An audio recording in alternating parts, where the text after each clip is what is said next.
저는 한번 새 가족 한 분을 만났다가 마음에 깊은 고민을 가졌어요. 그분이 교회에 나오셔서 얼마 안 됐는데 교우들에게서부터 큰 시험을 당했습니다. 그런 시험을 당하고 나니까 주변에 있는 분들이 너도 나도 하는 이야기가 사람 보지 말고 하나님 보고 신앙생활 하라고 하더라는 거예요. 너무나 그런 말을 많이 들었답니다. 그런데 목사님, 솔직히 그 말이 더 나를 힘들게 했어요. 그러더라고요. 우리가 쉽게 어떤 시험 든 분을 만나면 그런 말을 하곤 합니다. 사람 보지 말고 하나님 바라보시고 신앙생활 하시라고. 그런데 여러분, 이 말이 옳은 말이기는 하지만 듣는 사람에게는 대단히 고통스럽다는 것을 이해해야 합니다. 여러분, 새 가족이 사람은 보이는데 그 사람은 보지 말고 보이지도 않는 하나님은 또 보라고 하니 이거 정말 너무 어려운 거죠. 그게 그냥 되는 일이라면 그런 권면이 그에게 위로도 되고 해답도 되겠는데, 안 되는데 그렇게 하라면 그러면 그 새 가족을 정말 더 힘들게 하는 거죠. 차라리 누가 그랬어요? 그런 나쁜 놈이 다 있어요. 차라리 이렇게 해주는 게 그나마 좀 정서가 풀릴 수는 있을지. 여러분, 만약에 여러분이 정말 그런 권면을 하고 싶은 때가 있다면 여러분 자신에게 해야 하는 겁니다. 오늘 시편 62편에 다윗이 그 고백을 합니다. 잠잠히 하나님만 바라라, 하나님만 기다리라. 그런데 그것은 다윗이 자기에게 하는 이야기예요. 5절 말씀에 보면 내 영혼아 잠잠히 하나님만 기다려라. 그러면 아주 훌륭한 권면이에요. 자기에게 시험 당했는데, 어려운 일이 생겼는데 자기 자신에게 너 잠잠히 하나님만 기다려라. 그러면 아주 훌륭해요. 정말 옳은 말이고 또 본인에게 유익합니다. 그러나 다른 사람에게 그렇게 이야기하는 것은 그 사람을 크게 어렵게 만들 수 있다는 사실을 기억해야 합니다. 그건 말처럼 쉬운 일이 아니기 때문입니다. 사람 바라보지 않고 하나님만 바라보고 신앙생활 하는 일은 이건 보통 믿음이 아닙니다. 시편 62편에서 다윗이 그 고백을 하고 있어요. 1절에서 다윗은 내가 잠잠히 하나님만 기다린다고 고백합니다. 그건 다윗이 대단한 믿음을 가지고 있다는 것을 고백하는 거예요. 우리가 주목해 볼 구절은 잠잠히입니다. 잠잠히. 우리가 사람 보지 않고 하나님만 바라보고 기다리는 그것도 아무나 할 수 있는 일이 아닙니다. 그게 되어야 하는 거죠. 보이는 사람은 보지 말고 보이지 않는 하나님은 바라보라니. 이건 믿음이 뭔가를 말해주는 건데, 그런데 거기에 잠잠이라는 거예요. 잠잠이. 우리가 하나님을 바라보더라도 막 소리 지르는 사람이 있습니다. 하나님, 이게 뭐예요 도대체? 하나님 살아계시기는 한 거예요? 하나님, 왜 나는 이렇게 어려운 일을 당해야 되는 거예요? 이런 식으로 막 심지어 하나님께 욕하는 사람도 있다니까. 오죽 답답하면 그러겠어요. 오죽 답답하면. 그러는 사람도 충분히 이해해 드려야 되는 건데, 그런데 그렇게 하는 경우는 하나님이 어떤 분인가를 알기는 알지만, 하나님이 구원이시고 하나님이 반석이시고 하나님이 요새시고 알기는 알지만 아직까지 믿어지지는 않는 사람입니다. 하나님이 살아계시고 하나님이 천지를 창조하시고 역사를 주관하시고 한 인간의 생사화복도 주장하시고 하나님만이 구원이고 하나님이 반석이고 요새시고 알아요. 그런 말씀을 들었어요. 그런데 믿어지지는 않아요. 이런 경우에 그냥 소리 지르게 되는 거예요. 하나님께서 그 사람을 아주 책하지 않으실 거예요. 그 자체도 갈망이니까요.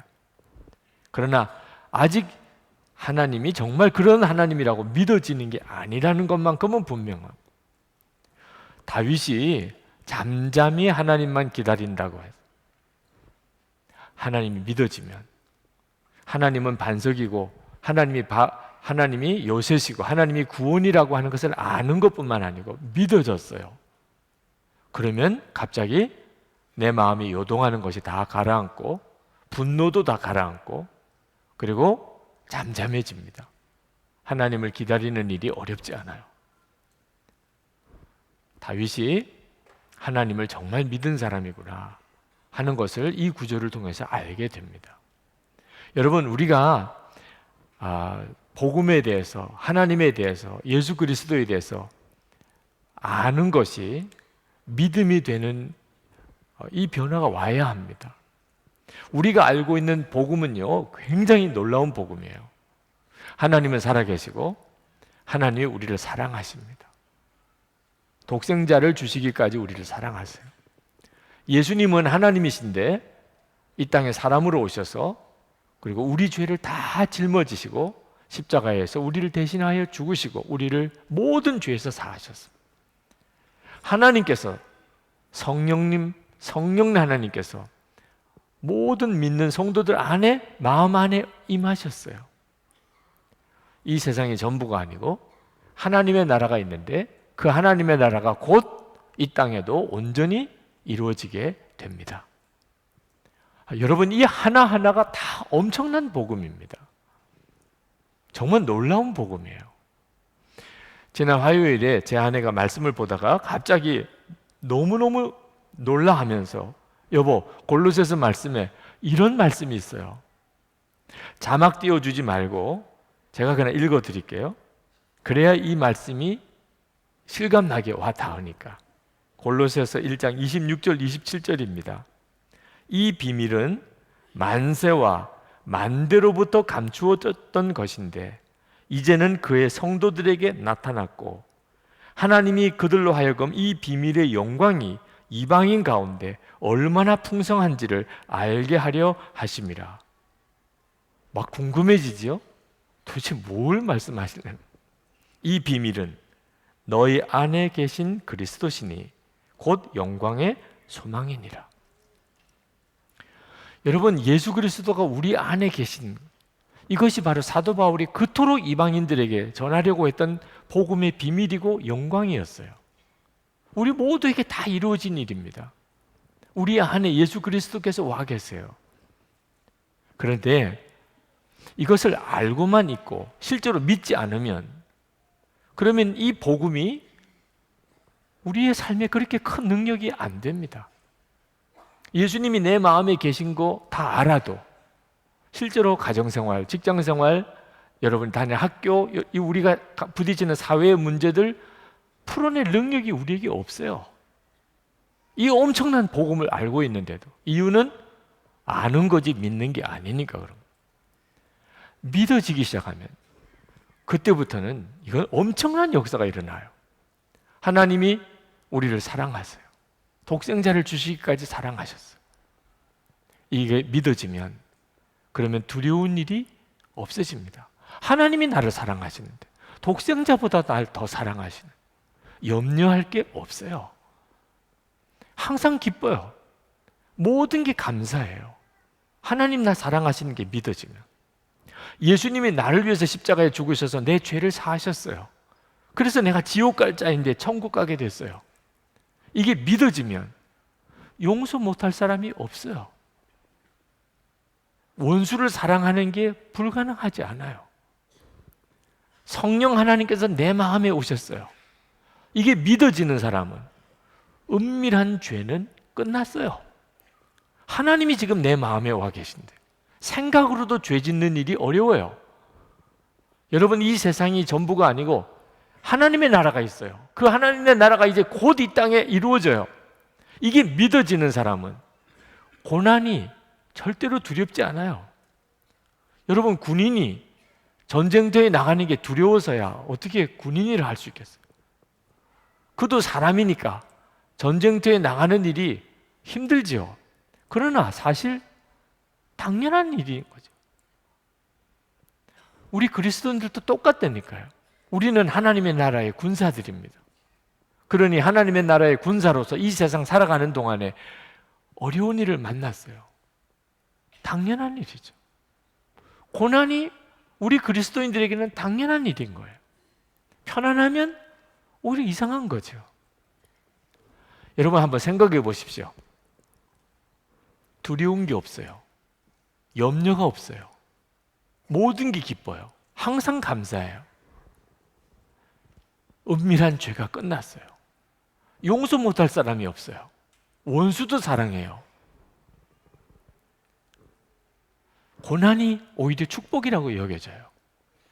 이런 사람이 있다면 그 존재하는 것만 가지고도 하나님의 영광이에요. 이게 예수를 믿는다는 거예요. 예수 믿는 사람이에요. 우리는 알기는 알지만 실제로 믿지를 않으니까 우리가 이렇게 못 살게 되는 거죠. 여러분, 다윗은 도대체 어떻게 이런 믿음을 가질 수 있었을까요? 그게 오늘 하나님이 우리에게 주시는 중요한 메시지입니다. 제자훈련 받으신 전도사님 한 분이 그 제자훈련 받으실 때 간증을 하셨어요. 수료 예배 때. 제자훈련이 시작된 지 얼마 되지 않아서 우리를 가르치시던 목사님이 물으셨습니다. 평생 원치 않는 곳에서 혼자 살아야 할지도 모르고 정말 가난하여 아무것도 없이 살아야 할지라도 예수님 한 분이면 충분하겠습니까? 그때는 그렇게 물으시는 목사님이 너무 야박하다 싶었습니다. 기어 들어가는 목소리로 네, 예 했습니다. 그런데 제자 훈련이 마치는 지금 제 옛사람은 십자가에서 예수님과 함께 죽고 저는 예수님의 거룩하고 아름다운 신부로서 이렇게 서 있습니다. 만약 목사님이 오늘 다시 한번 그때 그 질문을 내게 물으신다면 단 1초도 안 걸리고 예, 아멘 하고 기쁘게 대답할 것입니다. 여러분, 늘 알던 복음인데 그게 믿어지는 순간에 사람은 완전히 달라져 버리는 거예요. 오늘 여러분에게도 이렇게 여러분이 알고 있는 복음이 믿어지는 역사가 여러분에게 있기를 축복합니다. 다윗이 그렇게 된 거예요. 하나님 살아계신 거 다 알지요. 이스라엘 백성들이면 다 알지요. 하나님이 역사를 주관하시고 하나님이 구원이고 하나님이 반석이고 하나님이 요새시고 다 알지요. 근데 믿었느냐 하는. 그럼 다윗은 어떻게 그런 믿음을 가지고 있었던 것일까요? 다윗이 계속해서 그가 하나님을 바라보고 또 바라보았던 사람이었기 때문에 다윗에게 그런 믿음이 온 겁니다. 다윗이 1절에서 62편 1절에서 그는 잠잠히 하나님을 기다린다고 그렇게 고백했어요. 너무너무 어려운 형편. 사람들은 다 자기를 죽이려고 하는 정말 죽을 것 같은 상황인데 그는 잠잠히 하나님을 기다린다고 그랬어요. 그런데 5절에 가서 갑자기 내 영혼아 잠잠히 하나님을 기다리라. 또 다윗이 그렇게 이야기를 합니다. 이미 잠잠히 하나님을 기다린다고 해놓고 5절에 가서는 또 내 영혼아 잠잠히 하나님을 기다리라. 그건 무슨 뜻이죠? 다윗의 마음속에 그가 끊임없이 잠잠히 하나님을 기다려. 다윗 잠잠히 하나님 기다려. 그렇게 스스로 늘 고백하고 다짐하고 했었다는 이야기입니다. 그러니까 다윗이 어느 순간에 자기가 잠잠히 하나님을 기다리는 사람이 되어 있는 거예요. 우리가 24시간 예수님을 바라보고 매일같이 그것을 점검해 보자고 그렇게 권해드리는 이유는 거기서 다윗과 같은 믿음이 오기 때문입니다. 여러분 중에 솔직히 지금 참 어려운 처지에 있는데 잠잠히 하나님이 기다려지지 않으시는 분이 있으실 거예요. 마음은 너무 요동치고 너무 두렵고 기도만 해도 그냥 소리 지르게 되고 눈물밖에 안 나오고 솔직히 기도도 잘 안 되고 이런 분들이 여기에 계실 겁니다. 저는 오늘 여러분들이 그 일로 인해서 죄책감을 갖게 되지 않게 되기를 원합니다. 여러분들에게 죄책감을 주려고 이 말씀을 하나님이 주신 게 아니기 때문에 여러분들이 오늘 이 말씀을 읽으면서 나는 그렇지 못하다고 낙심하지 않게 되기를 바랍니다. 여러분들에게 낙심을 주려고 이 말씀을 주신 것도 아니에요. 오늘 하나님이 이 말씀을 우리에게 주신 것은 우리 모두가 다 다윗처럼 어떤 일이 있더라도 어떤 어려운 순간에도 잠잠히 하나님을 기다리게 될 수 있다는 거예요. 그런 믿음으로 우리가 설 수 있게 된다는 것을 말해주고 있는 것입니다. 믿음은 변합니다. 지금은 여러분이 도무지 이런 믿음이 내게 상상이 안 돼.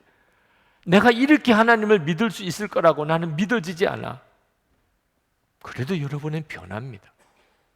믿음이 항상 똑같지가 않아요. 다윗도 처음부터 이런 믿음의 용사는 아니었어요. 오늘 시편 62편을 읽어보면 다윗이 굉장한 믿음의 실패를 경험했던 사람입니다. 다윗도 사람 믿었었고, 다윗도 자기가 왕이라는 권세 믿었었고, 다윗도 돈 믿었었어요. 그것 때문에 다윗이 얼마나 어려움을 겪었는지 구구절절히 그가 쓰고 있습니다. 3절, 4절, 9절에 보면 다윗이 사람을 믿었었던 것 때문에 그가 얼마나 어려움을 겪었는지를 구구절절히 씁니다. 4절 하반절에 보면 입으로는 축복하지만 마음속으로는 저주를 퍼붓는구나. 그게 사람이었어요. 다윗 주변에 있는 사람들이 입으로는 다 다윗을 위하는 것처럼 했지만 속으로는 저주하고 있는 그 배신감을 얼마나 다윗이 처절히 경험했는지. 10절에 보면 다윗이 권력을 의지하는 것, 그리고 돈을 의지하는 것에 대해서 다윗이 자기 경험에서 나오는 권면을 하고 있습니다. 그게 얼마나 헛된 것인가. 그리고 난 다음에 다윗이 마음에 비로소 결론이 내려진 것이죠. 11절, 12절에 하나님께서 한 가지를 말씀하셨을 때 나는 두 가지를 배웠다. 권세는 하나님의 것이요 한결같은 사랑도 주님의 것이라는 사실을. 여러분, 우리도 하나님을 믿는다면 좀 제대로 믿고 살아야 될 거 아니겠습니까? 평생을 하나님을 믿었는데 하나님이 어떤 분인지 알기는 알았지만 믿어본 적이 없었다면, 내가 예수님을 믿는다고 말은 하지만 실제로는 예수님에 대해서 알기만 한 거지 믿어본 적이 없었다면 이보다도 더 비참한 일은 없을 겁니다. 우리가 오늘 이 시편 62편에서 다윗에게서 한 가지 더 우리가 배워야 할 것이 있는데 그것은 결정적인 것입니다. 다윗은 이 시편 62편에서 하나님만이라는 표현을 6번이나 씁니다. 그냥 하나님을 기다리는 게 아니고 하나님만 기다린다. 하나님만.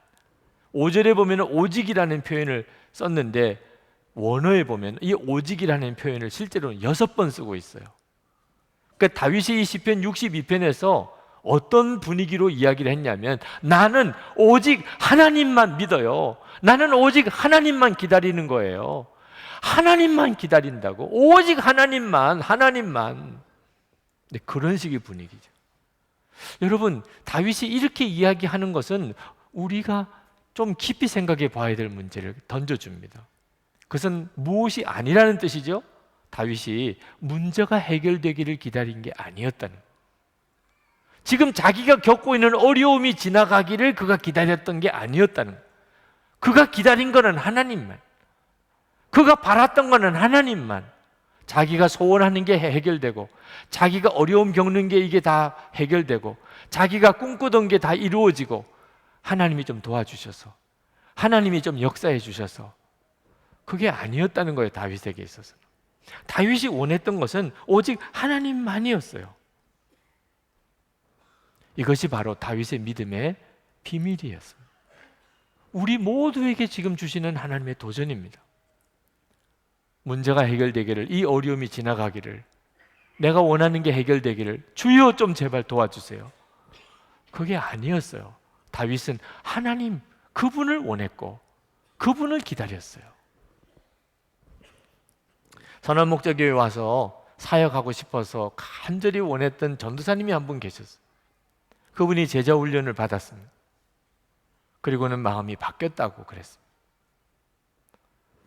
처음에는 유기성 목사만 보였대요. 그래서 선한목자교회에 꼭 와보고 싶었다. 그런데 지금은 주 예수님을 바라보게 됐다는 거예요. 제가 꼭 선한목자교회에 가야 될 이유가 없어졌다고 그랬어요. 제가 그 전도사님의 손을 붙잡고 너무 감사하다고 그랬어요. 어떤 분이 아내가 세상을 떠났는데 그 아내의 생각을 떨쳐버릴 수가 없는 거예요. 아무것도 손에 일이 안 잡히는 거예요. 죽은 아내 생각만 계속 드는 거예요. 이분이 제자 훈련을 받았습니다. 그리고는 주님을 바라보는 눈이 열렸어요. 그분이 제 손을 잡고 눈물을 글썽이면서 이야기했어요. 제가 비로소 제 마음을 잡을 수가 있게 됐다. 주님을 바라보는 눈이 열리면서 죽은 아내만 똘똘히 생각하는 것에서 내가 비로소 벗어날 수가 있게 됐다. 여러분, 주님만 바라보는 것은 보통 놀라운 일이 아니에요. 그게 모든 것의 답입니다.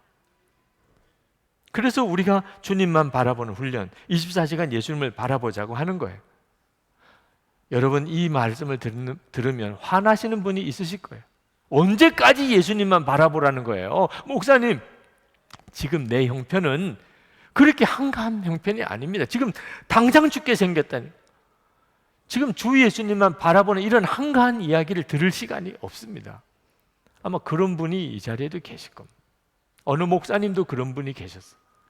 교회가 얼마나 어려운 일에 처했는지 정말 오늘 내일 이 교회 견뎌낼 수 있을까? 그래서 이 사람 만나고 저곳을 찾아가고 동분서주 뛰어다니느라고 정신이 없다가 목회자 기도 모임에 오셨었어요. 그때 제가 설교를 했었는데 24시간 예수님을 바라보자는 주제로 설교를 했습니다. 목사님은 그 설교를 들으면서 하나도 마음이 안 와닿고 은혜도 안 되고 반발심만 생기는, 지금 내 처지가 24시간 예수님 바라보고 있을 이런 한가한 처지가 아니에요. 지금 오늘 일이 터질까 내일 일이 터질까 지금 이런 상황인데 설교 후에 기도 시간에 기도도 안 돼요. 그런데 그때 갑자기 환상처럼 보이는 장면이 있었습니다. 큰딸이 초등학교 들어가기 전에 시장에서 잃어버렸던 적이 있었어요. 아이 이름을 부르면서 막 시장을 돌아다니면서 아이를 찾아도 아이가 없어요. 날은 점점 더 밤이 깊어지고 이제는 진짜 이 아이를 잃어버렸나? 큰딸을 잃어버렸어요. 근데 그때 시장에서 한참 멀리 있는 곳에 그 딸이 울고 지나가는 것을 아는 사람이 발견하고는 찾았어요. 그 딸을 만났을 때 얼마나 반가운지, 얼마나 마음이 안심이 되는지, 그러면서도 또 얼마나 화가 나는지. 그래서 그 딸을 보면서 막 목사님이 막 소리 지르면서 야단을 쳤습니다. 아빠를 잃어버리면 가만히 그 자리에 있으라고 했잖아. 이렇게 울고 돌아다니면 아빠가 너를 어떻게 찾니? 너 정말 잃어버릴 뻔했잖아. 잃어버릴 뻔. 아빠 만나고 더 혼나서 눈물을 흘리고 있는 딸, 그 모습이 쫙 보이는 거예요. 그러면서 내가 내 딸한테는 그렇게 말해놓고 지금 내가 그렇게 하고 있는 거. 하나님께서 자기에게 말씀하시는 것 같아요. 너 잃고 돌아다니면 내가 너를 어떻게 도와주냐? 좀 잠잠히 나만 바라보고 기다리라고 했잖아. 너 어떻게 할지 모르는 상황이 오면 그때일수록 너 잠잠히 나만 바라보라고 했잖아. 너 딸한테 그랬잖아. 그리고서 기도문이 터졌어요. 여러분, 성령의 열매 중에 오래 참음의 열매가 있습니다. 근데 이 오래 참음의 열매는요, 죽상을 하고 참는 게 아니에요. 그런 사람은 오래 못 참습니다. 여러분, 죽상을 하고 죽을 상을 하고 오래 참아 보세요. 얼마나 참을 수 있나? 못 참아요. 오래 참을 수 있는 비결은요, 마음에서부터 나오는 기쁨이 있어야 됩니다. 마음에서부터 기쁨이 있어야 이 사람이 오래 참을 수 있어요. 사람은 죽상을 하고는 절대 오래 못 참습니다. 그래서 그게 성령의 열매예요. 성령님이 내 안에서 계속해서 기쁨이 되어 주시니까 환경도 어렵고 도무지 참을 수가 없는 그런 사랑과 환경 속에서 참아내어지는 거예요. 요셉이나 다윗이나 다 오래 참았던 사람들입니다. 근데 요셉이나 다윗이 자유로운 신분이 되는 날, 왕이 되는 날을 그걸 바라보고서 참았던 게 아니에요. 그러면 결코 그렇게 참을 수가 없었을 거예요. 요셉과 다윗이 오래 참을 수 있었던 것은 하나님이 함께 계시는 것을 알았기 때문이에요. 하나님이 함께 계시니까 하루를 기쁨으로 지낼 수가 있었어요. 그가 종으로 팔려갔고, 그가 감옥에 끌려갔고, 그가 그냥 짐승처럼 들판에서 쫓겨 피난살이를 했었지만 하나님이 함께 계시니까 그날 하루 기쁨으로 하루를 살 수 있었어요. 그게 하루가 또 하루가 되고 또 하루가 또 하루가 되어서 10년이 지나고 20년이 지난 거예요. 그게 바로 오래 참은 거예요. 여러분, 주 예수님을 바라보는 사람은 하루를 기쁨으로 살 수 있어요. 어떤 처지에서 오늘 하루가 기뻐요. 주님이 나와 같이 계시니까, 나와 함께 계시는 주님을 내가 아니까. 그러니까 하루를 이길 수 있어요. 하루를 이길 수 있으면 그는 10년도 이길 수 있어요. 그는 30년도 이길 수 있어요. 오늘 이 시간에 우리 같이 기도하십시다. 정말 마음이 요동하고 어떻게 해야 될지 모르겠고, 주님, 여러분을 능히 건져내실 수 있어요. 잠잠히 하나님만 바라보게 해주실 수 있단 말입니다. 하나님만 기다릴 수 있는 믿음을 여러분에게 주세요. 그러면 된 거예요. 오늘 주님을 바라보세요. 성령님의 역사하시면 여러분 자신을 맡겨보세요. 그냥 하루를 기쁨으로 살 수 있으면 그것은 충분해요. 주 예수님은 얼마든지 그렇게 하실 수 있습니다. 오늘 여러분과 함께 하시는 주님을 바라보시길 바랍니다. 그리고 정말 다윗처럼 주여 제가 잠잠히 하나님을 기다릴 수 있는 그 믿음을 주십시오. 그 믿음에 저를 세워주십시오. 통성으로 우리 기도하겠습니다.